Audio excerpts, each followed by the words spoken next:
Bonsoir. Le parc du Pilat est l'un des plus petits parcs naturels régionaux, ce qui représente l'énorme avantage pour les aventuriers, et c'est d'eux que l'on va parler aujourd'hui, de pouvoir le parcourir en 2-3 jours maximum. Et en 2-3 jours maximum, vous allez en faire, vous allez en voir des choses à pied, à VTT, petit détail pratique tout de même, chaussures de rando, couteau suisse et sac de survie indispensable.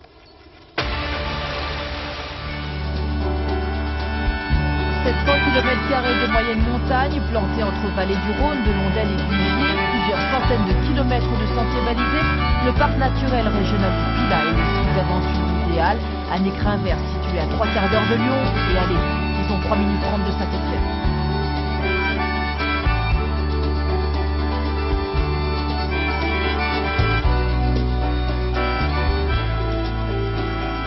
La forte identité du parc du Pilat, c'est qu'on est un belvédère fantastique sur quasiment 1/4 du territoire de la France. Donc ça, c'est vraiment la chose qui frappe quand on est dans le Pilat, c'est qu'on se retrouve très rapidement dans des situations de balcon, au-dessus de la vallée du Rhône, au-dessus des Alpes, en ayant des perspectives sur le Velay ou sur les volcans d'Auvergne qui sont assez extraordinaires.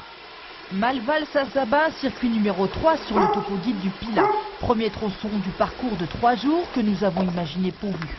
Pour orienter le groupe de randonneurs, Pascal, éco-guide au parc. Sa devise favorite, ici on ne se perd pas, on s'égare tout au plus.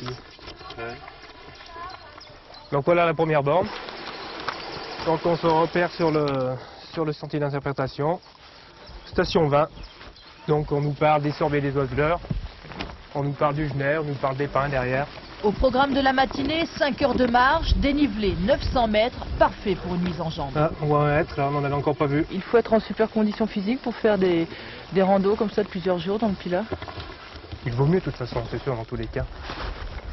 C'est vrai que bon, c'est quand même pas les Alpes, mais il y a quand même des petits morceaux, comme vous pouvez le voir, là, l'accès à Saint-Sabin, où bon, surtout lorsqu'on emmène le pique-nique, où on est quand même assez chargé, donc il faut quand même avoir un minimum. Et en VTT, là, c'est encore pire. On remonte. À Malval, on repérera des cactus. À Saint-Sabin, perché à 1000 mètres d'altitude, laine polaire indispensable. Le Pilat est une terre de contraste, paysager, climatique. Sur le chemin, des érelles, des myrtilles à profusion, tout comme les cailloux, des tonnes de cailloux qui rendent le pas du randonneur hésitant, l'ascension chaotique. On a fait le plus difficile. Là maintenant on va arriver sur les crêtes et je pense qu'on sera pas loin de l'arrivée de notre randonnée. Le temps tient toujours.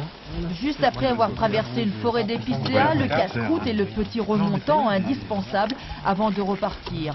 Jusqu'au soir et jusqu'au gîte d'étape. Si. Au matin, les jambes étaient raides et cela n'est pas allé en s'arrangeant avec les 30 km de VTT. Il faut bien compter, disons 4 heures pour les plus rapides et puis 6 heures pour les autres, quoi. D'accord, Voilà. donc Et nous, on est parti pour la journée. Ah oui, sans problème.